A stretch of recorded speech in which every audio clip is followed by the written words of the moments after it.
El piojo y la pulga. Una mañana, el piojo y la pulga se encontraron bajo la sombra de una piedra gigante.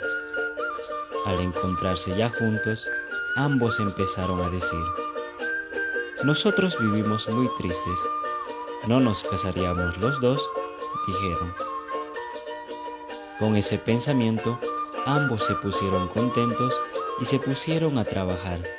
Empezaron a reunir todos los alimentos para que se puedan casar. Pero sin embargo, la sequía llegó. Al verse tristes por la sequía, fueron a lo más alto del cerro en busca de agua. El piojo en su tristeza dijo: «Si este año no produce maíz, no creo que me case». La pulga, al escuchar eso, se botó del cerro y murió. Al ver eso, el piojo quiso ir detrás de ella, con tan mala suerte que solo llegó a la cabeza de una persona, y desde entonces es ahí donde hizo su hogar.